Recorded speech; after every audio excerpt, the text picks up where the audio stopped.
Hello. Me and my pro camera setup here. I watched a video this morning on the death of Vanlife and all that, and it made me think about this whole trendy thing that's going on with the Vanlife thing. It's just funny. Van's been part of my life since I was a kid, especially in the 70s. Remember in the 70s, those vans you would see decked out, visor going across the top, crazy paint jobs, Vikings painted on the side with hot women, riding stallions or whatever. They always had that little bubble window in the back, either a round bubble or a diamond or a hexagon or something. That was cool, man. Cool wheels, street rods, You open the side door and you'd have shag carpet and mirrors and wood, and it was incredible. Just mind-blowing stuff. My uncle had a van when I was a kid. He had a Chevy, like a short Chevy van.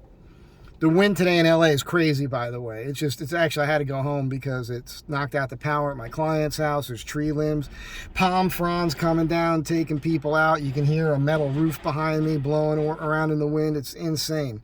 I can't even work at the shop because I have an open air shop, and I can't work with wind blowing dust and everything and stuff. It's just nuts. You're better off going home. Anyhow, the wind. Sunny day, beautiful day, other than the wind, and the wind's crazy. But I digress, as per usual. So my uncle had the Chevy van in the 70s as a kid. I used to help him roll his motorcycle up into it and everything. He painted it a metallic charcoal gray, and he did the whole interior with indoor-outdoor carpet, the ceiling, the floor, the walls. You open the back doors, he had those 6x9 coaxial speakers in the door, probably Jensen's, We'd be playing softball or something somewhere. He'd have cool music. He was a boxer, a fireman, a DJ, and into photography. So I definitely took after him in many ways. I'm just not as big of a jerk as he was. Guy smoked me out when I was like 13 years old. Crazy dude. But then I remember I was 14. He married a 19-year-old girl, and she wrecked his van. But he bought one of the first, later in the 80s, he bought the first Astro van, 1985. Yeah. I remember in the 70s one time, my dad had a friend, a veteran, badass dude. My dad was a big time hunter. All his friends were warrior dudes. Badasses, and this was the 70s. It was probably like 78, 79, Patterson, New Jersey, 55 Union Ave. Knock at the door one day, and my dad says, "Come on out here, Michael." And I go out, and there's a van out there, Dodge Tradesman van, with the doors that swung open on the side. We walk up to the van, the guy opens the doors, and it was all paneled and everything, but it had a lot of animal furs. That was his thing. The whole inside was done with animal fur and wood paneling. And he takes this fur and he throws it over, and there's all these guns in this thing. And he says, "Well, take a good look. We're going to buy you a hunting rifle today." I still have it. It was a 30-30 Savage 30-30 bolt action with a Weaver scope on it. I still got that thing. Bought it right out of the van, man. So vans have always been a part of my life. I had a Chevy van in the 80s when I was working in a nightclub business, and I was a bartender and a DJ and all that stuff. And worked the floor as a bouncer, and smallest bounce around. I was like Patrick Swayze in Roadhouse. Then when I became a bartender, it was like Cocktail. It's funny how you live certain chapters in your life that are reflected in current culture at that time in film and whatnot. It's interesting. Shit, I've been preparing for Red Dawn since 1984. That's probably had something to do with me going in the Marines. But anyhow, yeah, so I had that Chevy van. Matter of fact, that van put me off Chevy because it was a lemon. This lady, I was like 23 and she was in her 40s. She was lying about her age because she had 2 kids that were older than me. And she sprung for that van for me.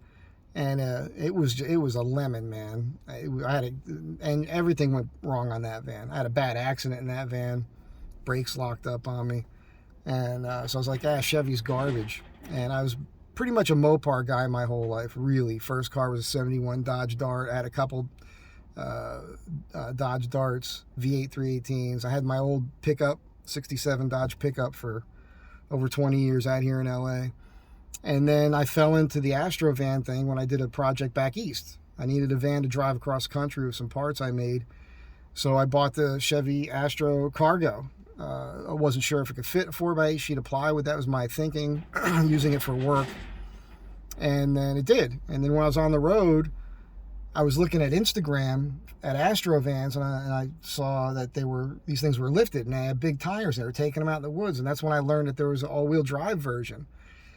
So I want to get that, and then just the way the universe works, you put it out there, things happen, and they don't always happen in a fun way for you, right? Sometimes people in your life die or something, but you end up getting what you put out there. It's bizarre. You have to be careful about what you ask for. But my van got stolen. The Cargo was a 2005 Chevy Astro Cargo, 2-wheel drive. Got stolen, and then I ended up getting this. Worked out great. I'm very happy. But I didn't get into this because Vanlife, I didn't know Vanlife was a thing.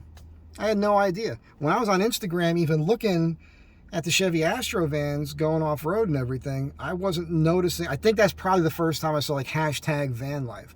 But I didn't dive into it. And in the last 4 years or so of owning this thing and, scouring YouTube and just overloading my mind with van life stuff, that's where I find myself. But the thing is with this is very specific to me and my van. I'm showing you what I'm doing with my van because when I got it and I was trying to improve upon it when things would fail, trying to make things better or upgrade them, the information is out there. People have been doing it for a lot longer than I've been dealing with the Chevy Astro van, but not all the information was as good. I wasn't getting nuanced information, and everybody's coming at it from their own perspective of what went wrong specifically with them. And I'm pretty well convinced that a lot of what people have been doing in certain circumstances wasn't even the right thing to do, even though they think it was, just from what I'm learning. So I'm not here as a trendy person doing van life. I'm just Mike, living my life and now sharing it with you on YouTube. And it happens to be a big part of my life is this 2004 Chevy Astro van 4x4 lifted thing. And I'll keep working on it. I'll keep doing it for you because it seems like you guys are enjoying it. But just saying, I'm burnt out, to be honest with you, on the van life stuff on YouTube. People really bought into this thing. And when I say bought into it, boy, oh boy, are they spending money. Are you what?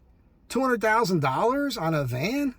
$100,000 on a van? $80,000, $60,000, $50,000 on a van? All that seems crazy to me. And then there's these cute couples, and they're sharing their thing. Oh, and now we're damaged mentally, and it's not all it's cracked up to. No shit. You're living in a van. No kidding, it's not all it's cracked up to be. Crapping in a bucket, man. You're crapping in a bucket. I have an apartment. I like to live well. I have a nice apartment in Los Angeles. I live in this thing for periods of time, at a time, months sometimes. And it's awesome. And I'm most happy when I'm on the road in this van, driving around, having an adventure. But my experience is totally unique to most people because I'm traveling with 1,000 pounds of tools.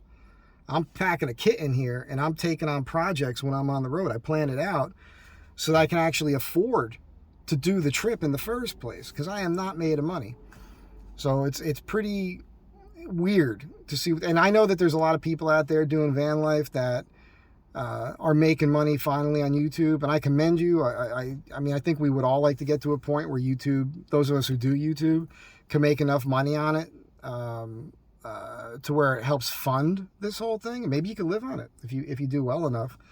I don't know what I'd need, a dog probably, or some hot woman that I could cruise around with and put her in a bikini, next to the Astro van for the thumbnail, so I could get a bunch of clicks. And then when you watch the video, she's never in a bikini. That bait and switch kind of nonsense on YouTube is a little annoying. I know you know what I'm talking about. So, yeah, it's weird. It's weird that it's such a trendy thing, and I don't know that it'll ever burn out because it is a good way to live in a way. I'm kind of impressed with young people that are doing it because so many of these kids have learned to, like, they figure out a way to live where they're not really working hard. Now, they would have a problem with me saying that, but, you know, they're working remotely. They're doing online jobs. They're not physically working hard. So I think that that's pretty cool. And that's a smart move, too, when you think about it. You live inexpensively, for no rent, right? Upkeep on your van. I don't know how they're doing it. I'm guessing that a lot of these people are taking out a loan or something and they're working remotely and they're able to pay it off that way. It's cheaper than paying off a house. And, but to do the content thing, it becomes a full-time job. These guys are spending a week editing one video that's maybe 20 minutes long, and they do a great job with it. But you can hear this wind out here. It's nuts. But anyway, I just want to put this out there. I'm not some trendy van life person, but I've got a lifetime of experience being around vans and owning them myself and having family members own them. I got plenty of other memories of vans. I just can't tell you what they are here. So anyhow, just putting that out there. Be good to one another. Have a great day. Stay tuned. You know, this Astro Van Tribe thing is going to become something. It's just slow going because, you know, I build things for a living. You know, I'm not putting full time into trying to develop a bunch of products. I've got a lot of ideas, as you guys know, and I would like to do the t-shirt thing and everything, but it's harder for me. I do own AstroVanTribe.com. I'm going to have to find a pal, somebody that knows how to do websites, hold my hand. I know that if somebody held my hand and walked me through that, I could grasp it pretty quick. Got like a dyslexic thing in a way. I just cannot sit in front of a computer screen to learn how to do something. My brain just doesn't work like that. It literally shuts down. It's a problem for me. I have to, like, it has to be tangible. Like, I'm a tool person, hands-on, making things kind of guy. So it's interesting because conceptually I can imagine what something's going to look like before it's done and know how to get it done. But when it comes to this computer thing, and ironically, whenever I do mess with computer stuff, I grasp it very quick and I can do it. But I don't remember it unless I'm doing it regularly, repetitively. So if you're in LA and you're a pal of mine, let's get the Astro Van Tribe. I got to get the AstroVanTribe.com website going, so that maybe we can order products through there and I could do the t-shirt thing and all that, because I'm getting a lot of notes here. So you'll see some of it in the comments, but mostly it's private messages. So anyhow, you know, I end a video and then I talk for another 3 minutes. I got to stop doing that. Again, be good to one another. Have a great day. I'll catch you next time.